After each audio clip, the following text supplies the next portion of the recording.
बेहद खास खबर आज रण क्षेत्र में आपके लिए लेकर आई हूं। आपके साथ मैं हूं लावनी विनीत। और रण क्षेत्र जब हम कहते हैं तो मैं हमेशा कह रही हूं कि इस वक्त दुनिया का एक हिस्सा रण क्षेत्र ही बना हुआ है। और उस रण क्षेत्र में देखिए, केवल मिसाइलें, ड्रोन, बम नहीं गिर रहे हैं, बल्कि यहां तो फेक न्यूज के बम्स भी गिर रहे हैं। यहां तो साइकोलॉजिकल वॉरफेयर शुरू हो चुका है। और उसी में एक सवाल खड़ा हो गया कि नेतन्याहू मारे गए, नेतन्याहू जिंदा है या नहीं। यह एक ऐसा सवाल था जिसने पूरी दुनिया को हिलाकर रख दिया। लेकिन जैसे जैसे इन सवालों का जवाब सामने आना शुरू हुआ, वैसे वैसे यह स्पष्ट हो गया कि इजराइल, अमेरिका और ईरान के बीच छिड़ा हुआ यह युद्ध अब दरअसल प्रोपेगेंडा वॉरफेयर बन चुका है। तो ऐसे में सवाल यह है कि क्या मिडिल ईस्ट में सच और झूठ का युद्ध शुरू हो चुका है? क्या जिंदा नेता को मरा हुआ बताया जा रहा है और क्या असली मौत छिपाई जा रही है? क्योंकि एक तरफ बेंजामिन नेतन्याहू सामने आकर कह रहे हैं कि मैं जिंदा हूं, और दूसरी तरफ ईरान का वो चेहरा, वो बड़ा चेहरा जिसे सत्ता का बड़ा खिलाड़ी भी माना जा रहा था, अली लारिजानी, अब दुनिया में नहीं रहा। इजराइल ने उसे मार गिराया। तो पहला बार फेक न्यूज का हथियार, पूरी दुनिया में खबर उड़ती है नेतन्याहू मारे गए। Social media, propaganda machine, AI video, सब कुछ मिलकर एक ही कहानी गढ़ते हैं। लेकिन इस बीच नेतन्याहू सामने आते हैं, वीडियो जारी करते हैं, अमेरिकी राजदूत के साथ हंसते हुए कहते हैं कि yes my dear, I am alive. तो सवाल ये है कि क्या ये सिर्फ अफवाह थी या ये एक सुनियोजित इंफॉर्मेशन वॉर का हिस्सा है? दूसरी तरफ देखिए, असली मौत जिसने हिला दिया है ईरान को, तेहरान में धमाका होता है, ईरान की सत्ता का बड़ा स्तंभ ढह जाता है, अली लारिजानी मारा जाता है। इजराइल के एयर स्ट्राइक में मौत की पुष्टि होती है। यहां पर ये आपको जरूर ध्यान रखना चाहिए कि अली लारिजानी, जब हम ये नाम लेते हैं तो ये कोई मामूली नेता नहीं है, बल्कि ईरान की सुरक्षा नीति का सबसे बड़ा मास्टरमाइंड, न्यूक्लियर डील का बड़ा चेहरा और खामेनेई के बाद सत्ता का बड़ा दावेदार। और अब वही लारिजानी इतिहास बन गया है। सवाल उठता है कि क्या यह सिर्फ युद्ध है या लीडरशिप क्लीन अप है? एक तरफ नेतन्याहू जिंदा होने का प्रमाण दे रहे हैं, दूसरी तरफ ईरान के बड़े बड़े नेता एक एक करके खत्म हो रहे हैं। पहले सुप्रीम लीडर, फिर शीर्ष सैन्य अधिकारी, सुरक्षा परिषद के लोग, और अब लारिजानी। तो क्या इजराइल सीधे सीधे हेड हंटिंग कर रहा है? क्या यह युद्ध नहीं बल्कि लीडरशिप टारगेटिंग ऑपरेशन है? और इन सब के बीच दुनिया बटी हुई है। रूस कह रहे हैं कि यह हत्या है, संप्रभु देश के नेताओं को मारना गलत है।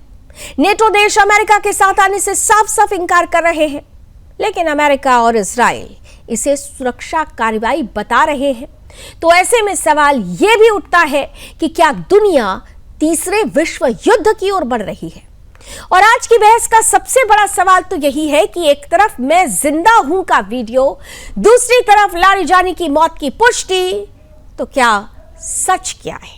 क्या हम एक ऐसे दौर में पहुंच चुके हैं जहां वीडियो भी झूठ हो सकते हैं और मौत भी देर से सच बनती है?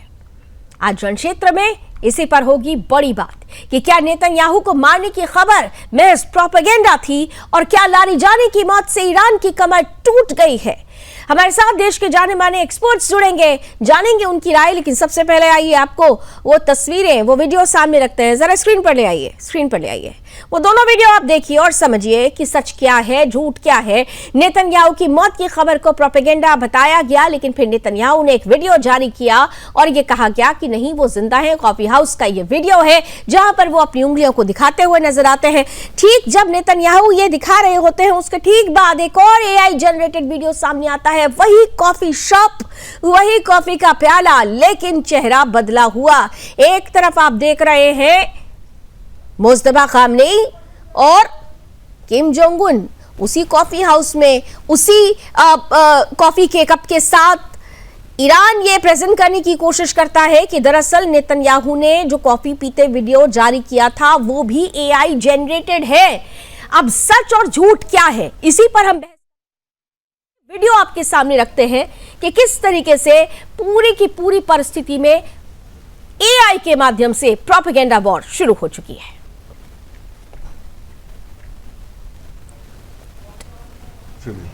איך הם מתנהגים, פנטסטי. אתה רוצה לספור את מספר אצבעות? אתה יכול להראות לנו? פה. פה. ראית? יפה מאוד. לחיים. אתה חושב של המסר לאנשים שיוצאים ומתאווררים? לצאת להתאוורר, אבל ליד מרחב מוגן. והעמידה שלכם היא מדהימה, נותנת כוח לי, לממשלה, לצה"ל, למוסד. אנחנו עושים דברים שאני לא יכול לשתף ברגע זה, אבל עושים דברים מכים באיראן חזק מאוד, גם ביום הזה, גם בלבנון, ממשיכים. אתם אומרים לי להמשיך? אני אומר לכולכם, גם אתם תמשיכו. תמשיכו להישמע להוראות פיקוד העורף, כל הזמן, להישמע להוראות פיקוד העורף, וגם לראשי הערים, להיות תמיד ליד מרחב מוגן. ואנחנו נקל ככל שהדבר ניתן. ראש הממשלה אומרים ברשת שאתה בכלל מת? אני מת על קפה, אתה יודע מה? אני מת על העם שלי. איך הם מתנהגים, פנטסטי. אתה רוצה לספור את מספר אצבעות? אתה יכול להראות לנו? פה.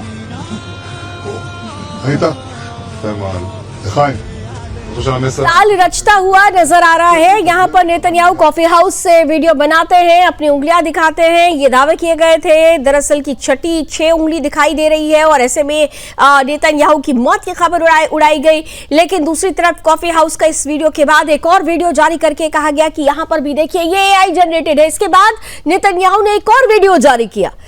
यहाँ पर वो अपनी देश की जनता के साथ, आम नागरिकों के साथ, एक पर्यटक स्थल है, यहाँ पर लोगों के साथ हंसते बोलते उनका हालचाल लेते हुए नजर आते हैं।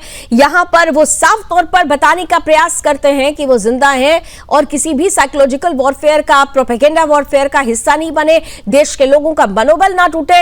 लेकिन दूसरी तरफ यहाँ पर भी देखिए, सोशल मीडिया पर जंग लड़ने वाले रुकते नहीं है। दूसरी तरफ एक और वीडियो ईरान की तरफ से जारी किया जाता है। अब ये ईरान की तरफ से जारी किया जा रहा है या वो ये कौन लोग हैं ये अभी पुष्टि होना बाकी है। लेकिन देखिए एक और वीडियो जारी करके कहा जाता है कि देखिए नेतन्याहू के हाथ में पहले अंगूठी थी, बाद में वो अंगूठी नहीं है। तो यहां पर भी सच और झूठ कैसे समझा जाए, बीच की जो लाइन है इसको कैसे आंका जाए, इस पर भी सवाल खड़ा होता है। תודה לכם. טוב, קצת לספוג שמש. לכם. של מי הכלב? שלך. איזה סוג זה? כנענית, ישראלית. כנענית ישראלית, כל הכבוד. טוב, גם לה מגיע קצת. ישראלית אמיתית. יאללה, לכולכם מגיע. כן, כן. יצאתם להתעורר קצת? כן. יפה מאוד.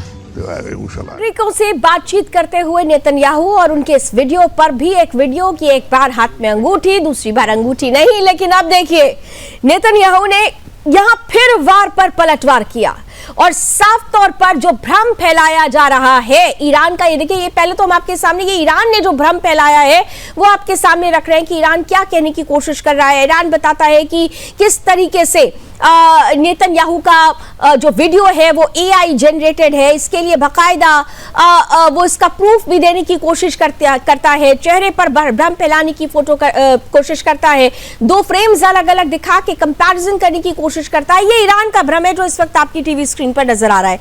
लेकिन यहां पर अब इसके बाद देखिए नेतन्याहू की तरफ से कुछ वीडियोस सामने आते हैं। यहां पर साफ तौर पर सबसे ज्यादा जिसकी चर्चा हो रही है वो हो रही है उस वीडियो की जहां पर खासतौर से अमेरिकी राजदूत के साथ नेतन्याहू नजर आते हैं, उनके बीच में बातचीत होती है। राजदूत हकाब ये कहते हैं कि भाई हम तो देखने के लिए आए हैं, हमें राष्ट्रपति ट्रंप ने भेजा है कि आपकी खैरियत लेकर आए, आपका कुशल क्षेम लेकर आए। तो ऐसे में नेतन्याहू कहते हैं कि yes my dear I am alive. तो ये तमाम वो तस्वीरें हैं जो ये प्रमाणित कर रही हैं कि नेतन्याहू जिंदा है।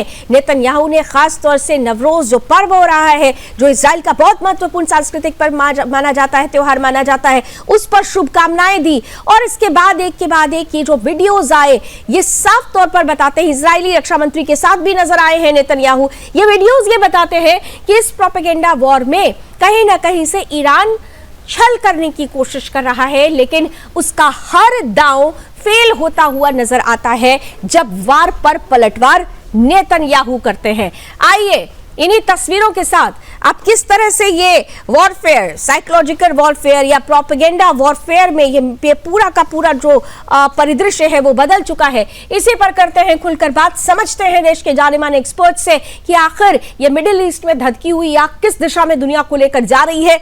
स्वागत करते हैं आज के पैनलिस्ट का, स्क्रीन पर लेकर आइए हमारे साथ देश के जाने माने डिफेंस एक्सपर्ट हैं मेजर जनरल रिटायर्ड अनुज माथुर सर। जय हिंद सर, बहुत बहुत स्वागत। साथ ही साथ हमारे साथ देश के जाने माने पॉलिटिकल एक्सपर्ट है और खासतौर से जब हम इंटरनेशनल अफेयर्स की बात करते हैं तो हमारे साथ अनिल गर्ग जी जुड़ चुके हैं। अनिल जी बहुत स्वागत। और साथ ही साथ सौम्य चेहरा है लेकिन सटीक विश्लेषण करते हैं देश के जाने माने विदेश मामलों के जानकार संजीव श्रीवास्तव जी भी हमारे साथ जुड़ चुके हैं। आपका भी बहुत बहुत स्वागत है।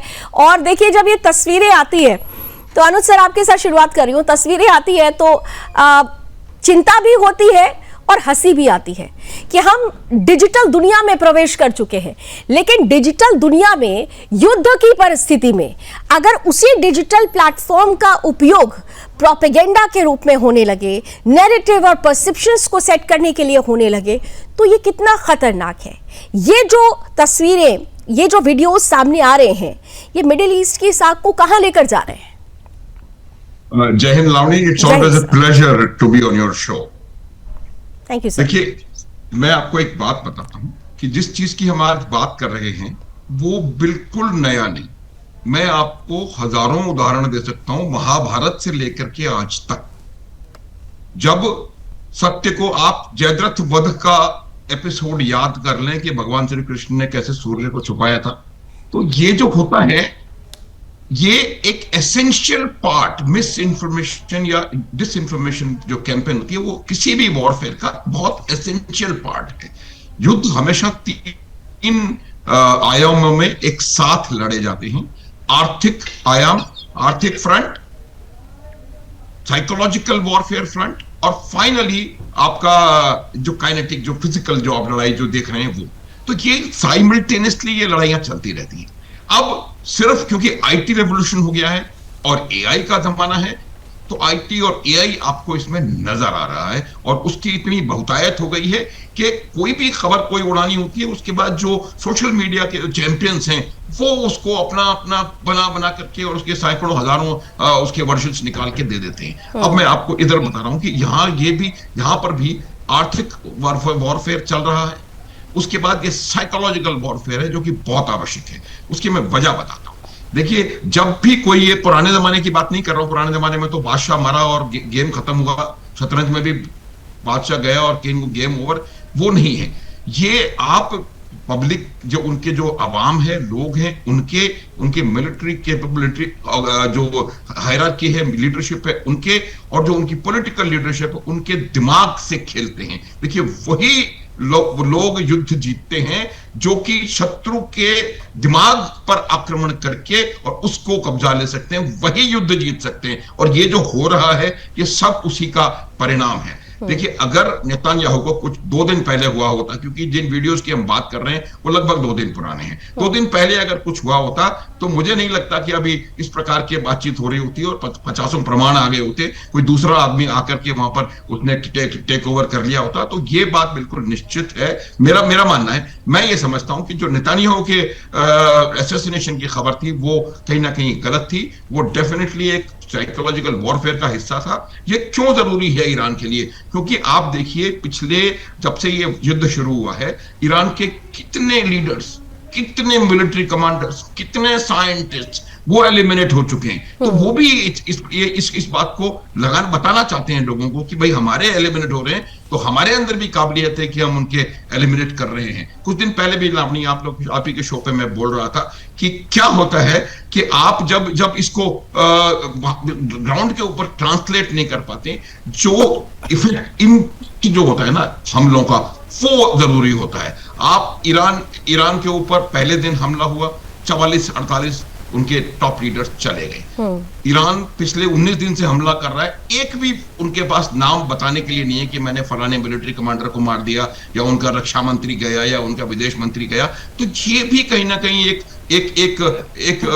डिफीट तो नहीं कहूंगा, एक पिछड़ गए हैं वो इस प्रकार के वॉरफेयर में। उसके एक और कारण बताता हूं कि क्या होता है जब भी आपके एयर डिफेंस सिस्टम्स होते हैं, कोई भी एयर डिफेंस सिस्टम पूरी तरह से 100% आपको सेफ्टी नहीं दे सकता, ये संभव नहीं है, ये संभव नहीं है। तो उसमें क्या होता है कि जब आप अपने एयर डिफेंस सिस्टम्स को एक्टिवेट करते हैं, उसमें जो 10-15-20% जो उसमें से मिसाइल्स निकल के जाएंगी, आप कुछ नहीं कर सकते उनका, वो वाली मिसाइल्स नहीं होनी चाहिए जो कि आपके क्रिटिकल एसेट्स पे, आपके कमांड एंड कंट्रोल स्ट्रक्चर पे, आपके लॉजिस्टिक्स एरियाज पे, आपके कम्युनिकेशन एरियाज के ऊपर केंद्रित है। तो आपका जो एयर डिफेंस सिस्टम है वो इस प्रकार से काम करना चाहिए कि वो कहीं ना कहीं हर उस हमले को नाकाम कर सके जो कि उनकी critical infrastructure, critical command and control पे हो रहा है।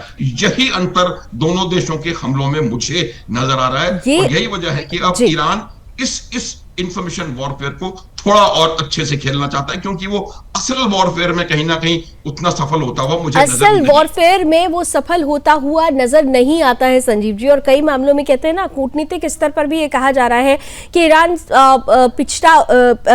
पीछे हो जाता हुआ नजर आ रहा है, पिछड़ता हुआ नजर आ रहा है।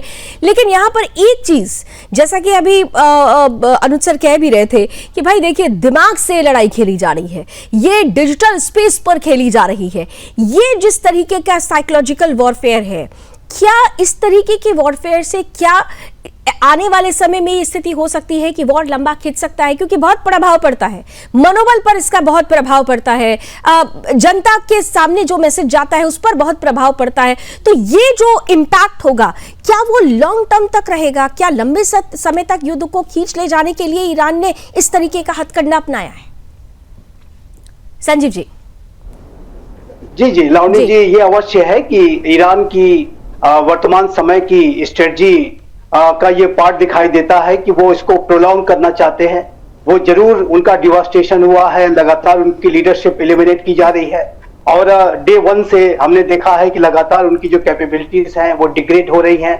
उसका जो उनकी फायर पावर है वो लगातार कम होती जा रही है, उसका रिप्लेनिशमेंट हो नहीं रहा है, उसका डिप्लीशन लगातार हो रहा है। कोई बड़ा सपोर्ट कहीं किसी महाशक्ति से मिल नहीं रहा है। थोड़े इंटेलिजेंस इत्यादि का जो सपोर्ट अवश्य रशिया और चाइना की तरफ से मिलता दिखाई देता है, लेकिन कोई सब्सटेंशियल जो आर्म्स की जो सप्लाई है, जैसा कि यूक्रेन को अमेरिका और नाटो कर रहे थे, उस तरीके का कोई सपोर्ट ईरान के लिए है नहीं। तो ऐसे में ईरान काफी बैकफुट पे है, और वही दूसरी तरफ यूनाइटेड स्टेट्स ऑफ अमेरिका और इजराइल एक मैसिव अनप्रेसिडेंटेड पावरफुल जो मिलिट्री जो एरियल कैंपेन है वो उन्होंने चला के रखा हुआ है, और आप देख रहे हैं कि एक एक करके उनकी लीडरशिप भी अब एलिमिनेट हो रही है। तो ऐसे में ईरान की जो इस्लामिक रिजीम है, उसकी जो बची हुई लीडरशिप है वो भारी दबाव में है, और इस प्रक्रिया में अब उनकी एक नई जो रणनीति यही दिखाई देती है कि वो इस पूरे युद्ध को प्रोलॉन्ग जितना कर सकते हैं वो उतना करें, क्योंकि अमेरिका जाहिर है कि इसको जल्दी कंक्लूड करने की उसकी मंशा है। वो किसी बहुत ही लॉन्ग ड्रॉन जो कॉन्फ्लिक्ट में नहीं जाना चाहेगा, क्योंकि हमने देखा है कि यूनाइटेड स्टेट्स ऑफ अमेरिका और का जो पिछला अनुभव, चाहे वो इराक का रहा हो या अफगानिस्तान का रहा हो, उसमें उसको जाहिर है कि उसको अनेक क्षतियां उठानी पड़ी और एक लंबा इन्वेस्टमेंट और लंबा अपने फोकस को उन दोनों राष्ट्रों में करना पड़ा। इराक में तो लगभग 1 दशक का समय, और अफगानिस्तान में तो 20 वर्षों का समय लगा, और वहां पे उसको रातों रात वहां से भागना पड़ा।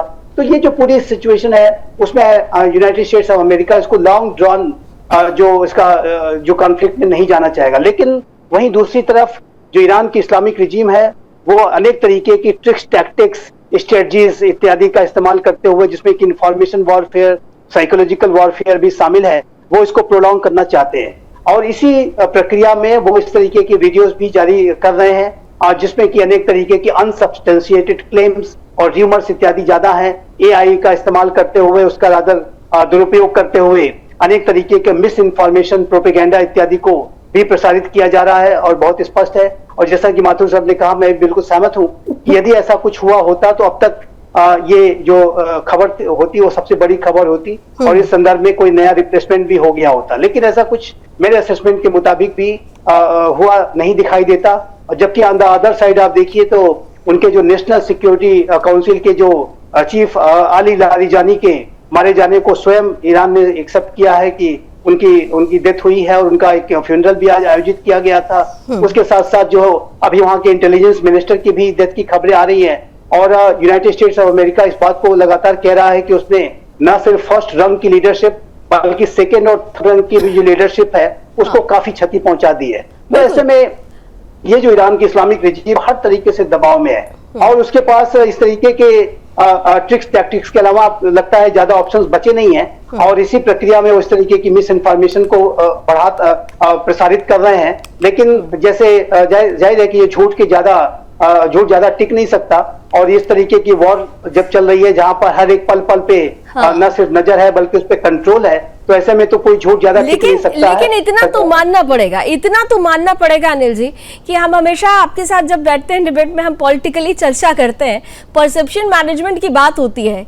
ईरान ने कम से कम परसेप्शन मैनेजमेंट बड़ा बेहतरीन तरीके से किया, क्योंकि अगर हम यहाँ बैठकर इस पर चर्चा कर रहे हैं, अगर दुनिया में इस वीडियो को देखा जा रहा है, अगर दुनिया में लोग ग्रोक पर जाकर और चैटबॉट जो होता है उस पर जाकर उसको कंफर्मेशन ले रहे हैं सच है जो ये झूठ है, तो इतना तो है कि ईरान कम से कम परसेप्शन मैनेजमेंट बहुत सुनियोजित तरीके से कर रहा है, कहना चाहिए। और यही वजह है कि कहीं ना कहीं से बार बार नेतन्याहू को सामने आकर प्रूफ देना पड़ रहा है कि yes my dear I am alive.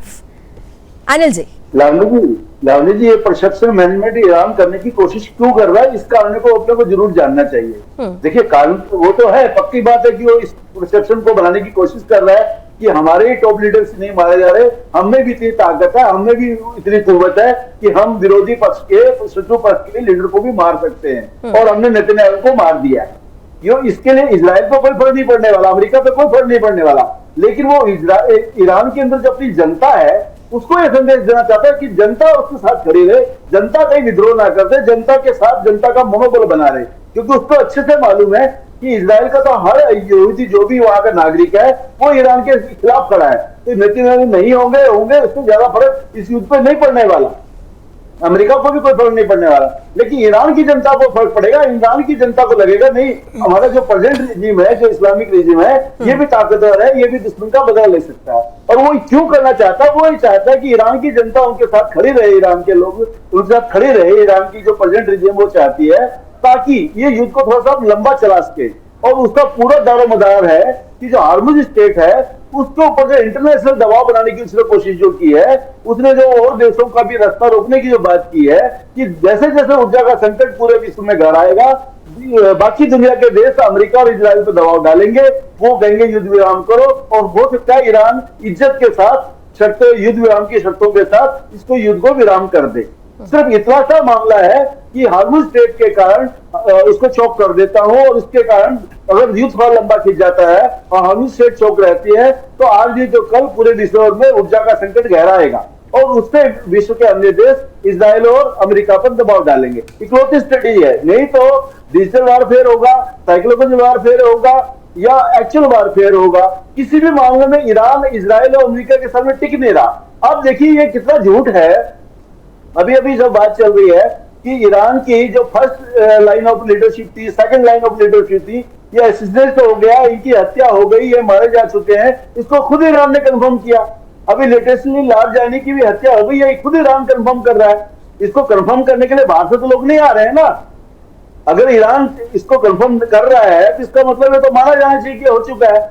अगर इजराइल को भी प्रोपेगेंडा करना होता तो जैसे अभी इंटेलिजेंस मिनिस्टर के बारे में उन्होंने बोला कि हमारा ख्याल है हमने उस पर हमला किया है, लेकिन रिजल्ट आना बाकी है, कुछ देर इंतजार करिए तो पता लगेगा कि उनकी हत्या हो गई है, वो मर गए हैं या नहीं मरे। यानी अभी वो खुद कंफर्म नहीं कर रहे, उनको मालूम है थोड़ी देर बाद ईरान ही बता देगा ऐसा हो चुका है या नहीं हुआ।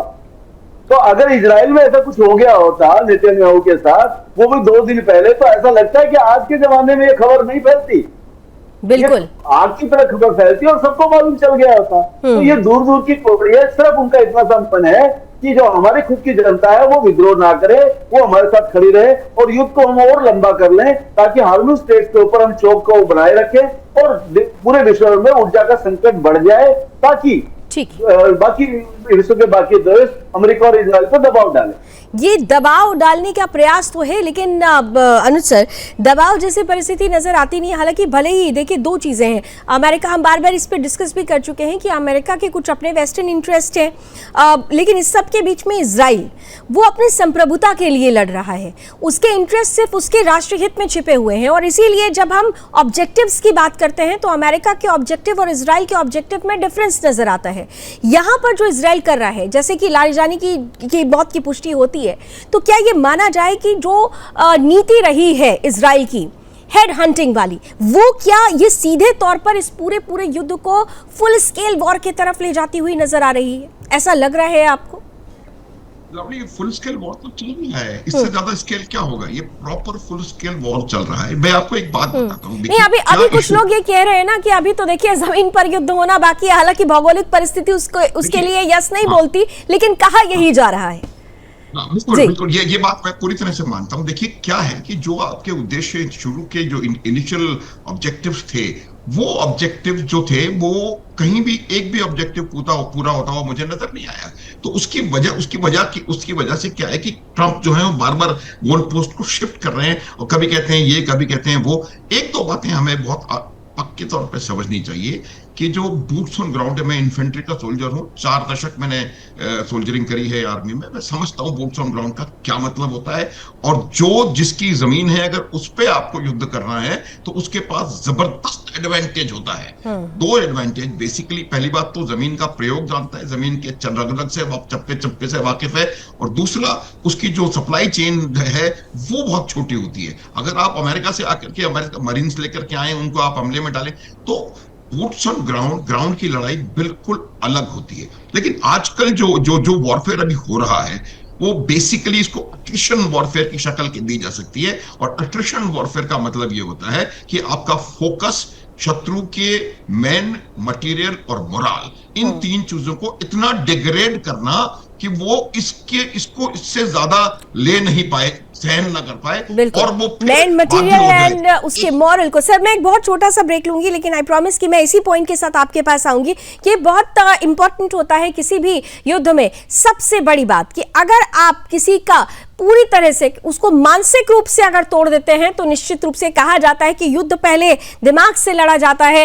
युद्ध में उतरने से पहले रणनीति तैयार होती है, लेकिन यहां उसी रणनीति को टारगेट किया जा रहा है। तो ये जो एक टारगेट वाली जो प्रक्रिया चल रही है, उसमें अब क्या होने वाला है? नेतन्याहू को लेकर जिस तरीके से मिस इन्फॉर्मेशन फैलाने की कोशिश की जा रही है, ये पूरा का पूरा जो परिदृश्य है, जो परिस्थिति है, वो दरअसल सीधे तौर पर प्रोपेगेंडा वॉरफेयर में इंटर कर चुकी हो। और ऐसे में जिस पर हम बात कर रहे थे, अनुसार आपके साथ ही आए, जैसा प्रॉमिस हुआ था आपके साथ ही कंटिन्यू करती हूँ, कि जो आपने बात कही ब्रेक से पहले कि मेन मटेरियल और सबसे बड़ी बात मोरल, जब मोरल डाउन होता है तो अपने आप सामने वाला हारना महसूस करने लगता है। तो ये जो परिस्थिति बन रही है, क्या वो बहुत जल्द ईरान को तोड़ देगी? लेकिन क्योंकि हम जब मोरल की बात करते हैं, तो टॉप लीडरशिप की हत्या के बाद या इस तरीके से अब लारिजानी तक ये पूरी कहानी पहुंच चुकी है, अभी भी यही स्टेटमेंट आ रहा है कि ईरान कभी रुकेगा नहीं, ईरान झुकेगा नहीं, ईरान बदला लेकर रहेगा। तो मोरल तो यहां टूटता हुआ ईरान का नजर नहीं आता है ऐसे स्टेटमेंट से। लावणी, बिल्कुल आप ठीक कह रही हैं, इसका दिखाई नहीं देता है। देखिए, इसके 2 पहलू हैं, मैं आपको दोनों पहलू बताने की कोशिश करता हूं। देखिए, एक तो ये है कि आपको दिखाई वही दे रहा है जो आपको दिखाया जा रहा है, ये बात भी हमको समझने की आवश्यकता है। और अगर मान लीजिए वहां पर कोई अंडरकरंट्स हैं, और वो अंडरकरंट्स भी आप वो बाहर आने देंगे, तो मुझे लगता है कहीं ना कहीं आप ऑलरेडी अपनी डिफीट को और आगे बढ़ाते जा रहे हैं। देखिए, ईरान को कहीं ना कहीं एक स्टैंड लेना पड़ेगा कि भाई अब कहां तक, व्हाट इज माय लिमिट। एक बात मैं आपको बताना चाहता हूं कि ईरान ने 20 वर्ष इस युद्ध की तैयारी करी, 20 वर्ष। अब मैं वजह बताता हूं क्या, कि जिस प्रकार से अमेरिका का काम करने का तरीका है कि सर को ढूंढो, उसको तन से जुदा करो, तन अपने आप गिर जाएगा। यही उन्होंने इराक में किया, यही उन्होंने लीबिया में किया, यही उन्होंने वेनेजुएला में किया। उनको लग रहा था कि इस चीज की जब वो ये कर रहे थे, तो ईरान इसकी तैयारी कर रहा था, इसको क्रिटिकली स्टडी कर रहा था। इस वजह से, और जब 25 जून पिछले साल हुआ, 12 दिन का जो युद्ध हुआ जून 25 में, और इस चीज का वो हो गया, उनको इस बात का पूरा पता था कि वो हमारे साथ भी यही स्ट्रेटेजी अपनाने वाले हैं कि हंट दी हेड्स और बॉडी विल फॉल इटसेल्फ। इस वजह से उन्होंने अपनी एक नई, जो बहुत इस बारे में बात हो चुकी है, हम उसको एक्सप्लेन मैं नहीं करूंगा, कि जो मोज़ैक डिफेंस स्ट्रेटेजी उन्होंने तैयार करी है, लीडर एक जाता है, 3 लीडर और खड़े हो जाते हैं। तो जहां तक सवाल युद्ध जारी रखने का है, वो युद्ध जारी रखने में ईरान को बहुत ज्यादा परेशानी किसी भी लीडर के जाने से नहीं आ रही है। जब अली खamenei गए थे तब लगता था कि खत्म हो जाएगा, कुछ नहीं हुआ। और अब जब अली ये जो गए हैं, उसके बाद एक और मिलिट्री कमांडर साथ में गया है, एक फॉरेन मिनिस्टर की और बात हो रही है। बावजूद उसके उनकी जो इंडिपेंडेंट सेमी ऑटोनोमस डिस्ट्रिक्ट्स उन्होंने बनाए हुए हैं, वो अपने आप, उनके पास अपना असला बारूद है, अपनी मिसाइल्स हैं, अपने ड्रोन्स हैं, अपना कमांड एंड कंट्रोल स्ट्रक्चर है, अपना कम्युनिकेशन है और अपनी ताकत है। और उनकी जगह कहां पर है ये पता नहीं है। तो इस वजह से वो हर चीज का वापस बदला करने में सक्षम हो रहे हैं। लावनी, मेरे को एक बात और कहने दीजिए। वो एक जरूरी चीज ये है कि इस युद्ध ऐसी परिस्थिति में पहुंच गया है कि जिसमें अगर अमेरिका इजराइल मिलाकर के जीत नहीं रहे हैं तो ये उनकी हार मानी जाएगी, और अगर ईरान हार नहीं रहा है तो ये मेरे हिसाब से उनके लिए एक विजय होगी। इसका अर्थ ये है कि ईरान की जो टोटल स्ट्रेटजी आज की है वो इस बात पे आधारित है कि हम इस युद्ध को लंबे से लंबा खींचें। आपको मालूम होगा ये बात कि $2 बिलियन पर डे खर्च हो रहे हैं। $2 बिलियन। ट्रंप को भी किसी ना किसी को जवाब देने की जरूरत है। ये जो अब्राहम लिंकन के बारे में हम बात करते हैं, सिर्फ अब्राहम लिंकन को अफलोट रखने के लिए अरेबियन सी में $15 मिलियन पर डे खर्च होता है, सिर्फ उसको वहां पर रखने के लिए। तो ये बहुत भारी एक्सपेंडिचर है अमेरिका का। हालांकि मैं मानता हूं वो एक महाशक्ति, आर्थिक महाशक्ति भी है और वो इसको कर सकते हैं जज्ब, लेकिन ये बात देखनी पड़ेगी।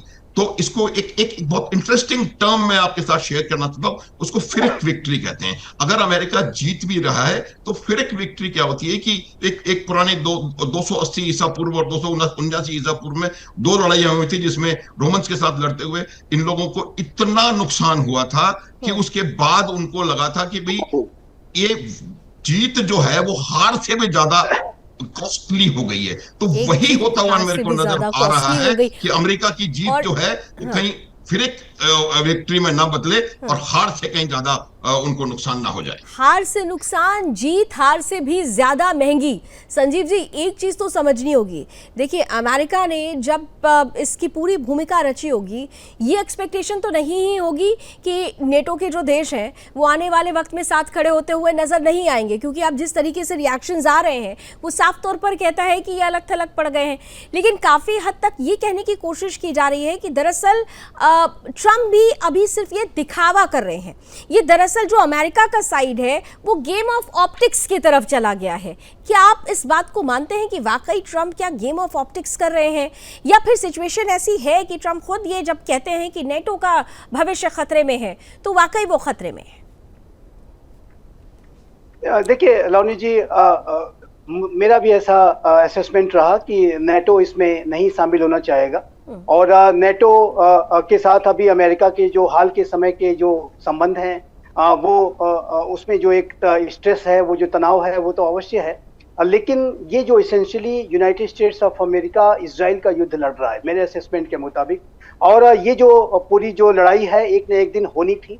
और अमेरिका के राष्ट्रपति डोनाल्ड ट्रंप ने तो ये लड़ाई शुरू कर दी है, वो उसमें उतर गए हैं। लेकिन डोनाल्ड ट्रंप ने मेरे विचारों के अनुसार कोई नई सोच यहाँ इस संदर्भ में नहीं दर्शाई है। और 1979 ऑनवर्ड्स, जो जिमी कार्टर के समय से लेकर के जब अमेरिकन एम्बेसी का 444 दिनों का सीजर हुआ था, और उसके बाद वहाँ पर इस्लामिक रिवॉल्यूशन से तख्ता पलट दी गई थी, और फिर अमेरिका की जो बहुत ही मित्रवत संबंध ईरान के साथ हुआ करते थे वो शत्रुता में बदल गए। तो उस समय से जिमी कार्टर से लेकर के सभी अमेरिका के राष्ट्रपतियों ने ईरान के इस्लामिक रेजिम को टारगेट करने की जरूर बातें सोची, ऐसे मंसूबे पाले। और 2002 में तो जॉर्ज डब्ल्यू बुश जो राष्ट्रपति अमेरिका के थे, उन्होंने एक एक्सिस ऑफ इविल की बात कही थी, जिसमें कि ईरान, इराक और नॉर्थ कोरिया को विश्व के लिए एक इविल राष्ट्र का दर्जा दिया था। और जॉर्ज डब्ल्यू बुश ने तो इराक की जो रेजिम को चेंज कर भी दिया। लेकिन ईरान का जो चैलेंज है और नॉर्थ कोरिया का जो चैलेंज है वो अमेरिका के राष्ट्रपतियों के लिए हमेशा से बना रहा है। और अब डोनाल्ड ट्रंप ने इस ईरान का जो चैलेंज है उसको भी हिट कर दिया है, और ईरान के युद्ध में भी अमेरिका उतर गया है। और जाहिर है कि उसकी जो मंशा वहाँ पर एक रिजीम चेंज को कराने की रही है और उस रिजीम को टारगेट करने की रही है, जिसमें कोई दो राय नहीं है। लेकिन इतना मैं अवश्य कहूँगा कि यूनाइटेड स्टेट्स ऑफ अमेरिका ने इस इस्लामिक रिजीम के समक्ष नेगोशिएशंस और डायलॉग के जो ऑप्शंस हैं वो ओपन किए थे, लेकिन जो इस्लामिक रिजीम का जो यहूदी आबादी के प्रति जो नफरत, जो घृणा, जो उनकी सोच रहती है, वो होलोकॉस्ट को डिनाई करते हैं, को रिकॉग्नाइज नहीं करते और यहूद मिटा देना चाहते हैं। इस तरीके की जो इस्लामिक जो रिजीम की जो सोच है वो उनके वर्तमान की स्थितियों का कारण है। दूसरा, आतंकवाद को अपने इंस्ट्रूमेंट ऑफ स्टेट पॉलिसी के तौर पर और आतंकियों को स्ट्रेटेजिक असेट के रूप में इस्तेमाल करने की जो उनकी नीति रही है, उसकी वजह से भी आज वो ये दिन देख रहे हैं। और मैं स्पष्ट रूप से कहना चाहता हूँ कि आतंकवाद को संरक्षण और सपोर्ट देने वाले जो भी ऐसे राष्ट्र, जो भी ऐसी रिजीम्स होंगी, उनको एक न एक दिन इसी तरीके की स्थितियों का सामना करना पड़ेगा जिसमें कि आज ये रिजीम फेस कर रही है। और इस बात की अब नितांत आवश्यकता है कि ये जो रिजीम की बची हुई लीडरशिप है वो आज समय रहते हुए, मैं इसको फिर से कहूंगा, आज का समय उनके पास है। संभव है कि कल वो समय ना हो। आज की डेट में भी इस ईरान में इस्लामिक रिजीम का ही शासन है, लेकिन संभव है कि कल ये ऐसी स्थितियां ना हो, आने वाले दिनों में, आने वाले हफ्तों में ऐसी स्थितियां ना हो। तो ऐसे में ईरान के इस्लामिक रिजीम के समक्ष ये ऑप्शन आज भी मौजूद हैं। और मैं बड़ी स्पष्ट रूप से कहना चाहता हूँ कि यदि वो अपने आतंकवाद के नीति के संदर्भ में पुनर्विचार करें, इजराइल के प्रति जो नफरत, घृणा का जो भाव रहता है उसके बारे में पुनर्विचार करें और ऐसे संकेत दें कि अपनी वो पॉलिसी अप्रोचेस में बदलाव लाने के लिए तैयार हैं, तो आज भी सीज फायर की तरफ बढ़ा जा सकता है। कल मैं इजराइल के एम्बेसडर जो भारत में है, एम्बेसडर अजार, उनका मैं बयान सुन रहा था। एक इंटरव्यू में उन्होंने कुछ बातें रखी और उसमें उन्होंने इसी बात को कहा कि ये जो युद्ध है उसमें सीज फायर पॉसिबल है, लेकिन ईरान की इस्लामिक रिजीम को अपने अप्रोचेस में बदलाव लाने होंगे। और इजराइल के प्रति जो नफरत है, आतंकवाद को सपोर्ट देने की जो नीति है और नापी हथियारों को एक्वायर करने की जो नीति है, उसमें उनको बदलाव लाने होंगे। इसी अप्रोच ने तो उनको एक तरह से जन्म दिया था और लोग उसे इस्लामिक क्रांति कहते हैं, जबकि वो क्रांति नहीं थी। जो एक प्रगतिशील सोच थी, जो प्रगतिशील ईरान था, उसको किस तरीके से कोसों पीछे कर दिया गया, ये महत्वपूर्ण था। जी 20 सेकंड में प्लीज पूरा कर दीजिए, फिर मैं अनिल जी के पास जाऊंगी। जी एक बात मैं इसमें और ऐड करना चाहता था लावनी जी, कि देखिए मुस्लिम राष्ट्र बहुत सारे हैं मिडिल ईस्ट रीजन में, वेस्ट एशिया में बहुत सारे मुस्लिम राष्ट्र हैं। सऊदी अरेबिया इजराइल को रिकॉग्नाइज करने के बारे में विचार कर रहा था। सऊदी अरेबिया के इजराइल के साथ एंगेजमेंट बने रहते हैं। यूएई और बहरीन ने उसे रिकॉग्नाइज कर भी लिया था। और जाहिर है कि जो अनेक जो मुस्लिम राष्ट्र हैं, यदि वो इजराइल को रिकॉग्नाइज कर सकते हैं, इजराइल के साथ बातचीत कर सकते हैं, तो आखिर ईरान की जो इस्लामिक रिजीम है उसमें ऐसी क्या दिक्कत है कि वो इजराइल के साथ बात करना तो दूर, उसको वर्ल्ड मैप से मिटाने की बातें सोचते हैं। ये तो अप्रोच बिल्कुल गलत है। और ये जो कहीं से भी ये जो सभ्यताओं के बीच में टकराव को, क्लैश ऑफ सिविलाइजेशंस को प्रमोट करने की जो शैतानी सोच मैं कहता हूँ, उसको अगर वो पाल के चलेगा तो उसको ऐसे ही दिन देखने पड़ेंगे। बेहतर हो कि आज भी समय है, मैं फिर से कहूंगा, आज भी समय है कि अपने आप को रिकंसीडर समय रहते अगर सुधर जाए तो लीडरशिप है। बिल्कुल, समय रहते सुधार जरूरी है, लेकिन समय भी तभी आता है जब सुधरने वाला सुधरना चाहे। सबसे बड़ी तो बात यही थी। अनिल जी, एक सवाल आपके पास लेकर आ रही हूँ, फिर समाप्त करती हूँ। जैसे मैंने कहा कि सुधरने वाला सुधरना चाहे तब ये समय आएगा, लेकिन यहाँ ईरान की सोच में ही वो चीज़ नहीं है। अभी अगर प्रेजेंट हम रिजीम की बात करते हैं जिस पर सीधे ये कहा जा रहा है कि रिजीम ही ईरान को पीछे लेकर गई, तो उसमें ये सोच ही नहीं है। और आज की तारीख में आप ये देखिए कि जितने भी हम ओआईसी की बात करते हैं, एक भी देश ऐसा नहीं है जो ईरान के साथ खड़ा हुआ है। ईरान ने क्या किया? मिडिल ईस्ट में इस्लामिक कंट्रीज को ही टारगेट करना शुरू कर दिया। तो ये बताता है कि ईरान दरअसल किस सोच के साथ आगे बढ़ना चाहता है। अनिल जी, लावनी जी, सबसे पहले हमें ये देखना पड़ेगा आखिर ये युद्ध शुरू हुआ क्यों, इसके युद्ध होने की नौबत क्यों आई। जैसे अभी चर्चा चल रही थी कि ईरान के जैसे ही ईरान ताकतवर होता है तो इजराइल तो अपने उसके लिए लड़ रहा है कि मैं अगर कल को इसके पास परमाणु बम होगा तो पहला अगर परमाणु बम किसी पे गिरेगा तो इजराइल ही होगा, क्योंकि इजराइल तक उसकी जो मिसाइल से चली जाती है। अमेरिका को इससे खतरा नहीं है, लेकिन इजराइल तो अपने अस्तित्व के लिए लड़ रहा है। उसको अच्छे से मालूम है ईरान के ताकतवर होने का मतलब इजराइल का अपना अस्तित्व खत्म होना। तो इजराइल की मजबूरी है कि वो वहां पे उसको परमाणु बम बनाने से रोके। जहां तक बाकी की गल्फ कंट्रीज और मिडिल ईस्ट कंट्रीज की बात है, देखिए वो वहां पे भी शिया सुन्नी का एक बड़ा प्रश्न है। ये शिया कंट्री है, बाकी अधिकतर सुन्नी कंट्री है। ये उनको ऊपर अपनी नेतृत्व साबित करना चाहता है। दूसरा, उनका लीडर बनना चाहता है, उनको भी धमकाता रहता है। आज हालत है कि यूएई खुद हरमन स्टेट में अपना वारशिप भेजने को तैयार है। बिल्कुल, लेकिन इतना जरूर है कि ईरान दरअसल गलती कर रहा है। वो भले ही ये कहे कि मैं अभी रुकूंगा नहीं, लेकिन अंततः सत्य ये है कि काफी हद तक ईरान की कमर टूट चुकी है। सर माफी चाहती हूँ सर, मैं चर्चा जरूर आगे और बढ़ाऊंगी, आप लोगों से मुलाकात होती रहेगी, क्योंकि जैसा कि आप लोगों ने भी कहा कि युद्ध अभी बहुत जल्द रुकने वाला नहीं है, क्योंकि रोकने के लिए और रुकने के लिए कुछ ऐसे रास्ते होते हैं जिसे तैयार और तय करना होता है। कैसे तय होगा, कैसे तैयार होगा, इसी पर नजर बनी रहेगी। बहुत बहुत धन्यवाद, आप हमारे साथ जुड़े और विस्तार से इस पर हमारे दर्शकों के सामने अपने मन की बात साझा की। कुल मिलाकर नेतन्याहू जिंदा है, ये भूल जाइए कि नेतन्याहू नहीं है। जो भी व्यक्ति अपने राष्ट्र के लिए, राष्ट्र सर्वोपरि की भावना के लिए, देश हित के लिए अपने आप को न्यौछावर करता है, उसे ईश्वर भी बचाकर रखता है। ये बड़ी बात है। फिलहाल रणक्षेत्र में अभी बस इतना ही। देश और दुनिया की तमाम खबरों के लिए आप जुड़े रहिए सुदर्शन न्यूज के साथ। जय हिंद।